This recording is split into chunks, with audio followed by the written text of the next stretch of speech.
Hey guys, What Legend here. Just wanted to give you guys a brand new video for today. Today's topic, does ESO suck? Now, ESO is an MMORPG that was originally released on PC, then was later launched on console of the summer of 2015. But it wasn't very popular among the gamers on the console since MMORPGs were mainly played on the PC due to a hotbar system in which most MMORPGs use 50 slots for abilities, and obviously on a controller you had 8 buttons to press.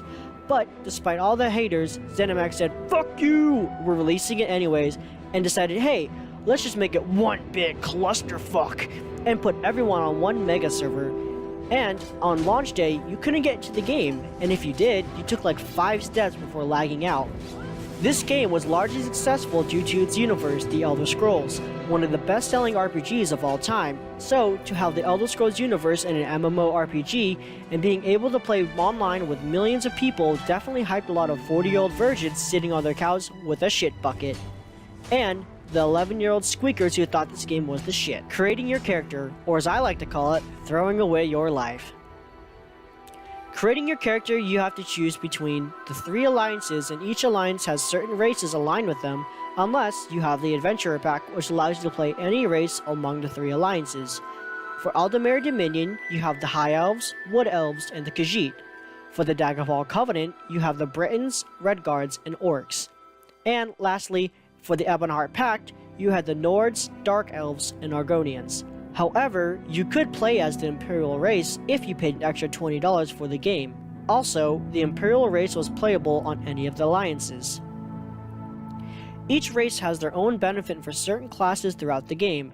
Now for classes. For the classes, you have 4 to choose from: Dragon Knight, Templar, Nightblade, and Sorcerer. As for the customization of your character, you have many options on designing the physical features of your character, but also your skills. ZeniMax really wanted the user to make their character the way they wanted to. So, if you were a sorcerer, you were not restricted to only using sorcerer-based items. So, if you wanted to, you can use a 2-handed sword with full metal armor. But I highly recommend you do not do that. As you progress and level up through the game, you get 1 attribute point and 1 skill point you can use on your character once you level up. Your attribute point goes to either one of the 3 categories: health, stamina, or magicka, and your skill points go into any of the various skills that you use in the game, such as class skills and weapon skills. ZeniMax also implemented a system of sky shards, which you could collect through the game with a ratio of 3 to 1. As in, for every 3 scar shards you found, you got 1 skill point, and these can be found out through Tamriel. Continuing through the game, levels 1 through 49 are your non-veteran levels. Once you get to level 50, you become Veteran Rank 1, and progress all the way from Veteran Rank 1 through 16. Once you become a veteran, a new tab will open up in your menu called Champion, in which your character is given points that can give you small buffs at first, but collect enough championship points and put them to the correct area, your character will have a power level of over 9,000. PvE. The minute you step into this game, you start to realize this is a really big fucking game. Although the graphics may not be amazing as the RPGs of the Elder Scrolls series, ZeniMax did do an amazing job for an MMORPG, since after you finish the main quest line, you get to play through the other alliance's main quest line, which is a very fun factor as the player, since the content is endless. The side quests are endless throughout Tamriel, not to mention the miscellaneous skills you can pick up, such as fishing, crafting, cooking, enchanting, potion making, and stuff like that. The game uses a standard gold as its currency, and players can trade among each other. However, if you have ever played any other MMOs in the past, most MMOs had a major trading hub, much like a massive market or a grand exchange, where players could sell goods and buy goods there. Unfortunately, in ESO, there's no such thing. The closest thing that they have is guild stores, in which is operated by a guild, and the guild had to have a certain amount of members for the option to be available.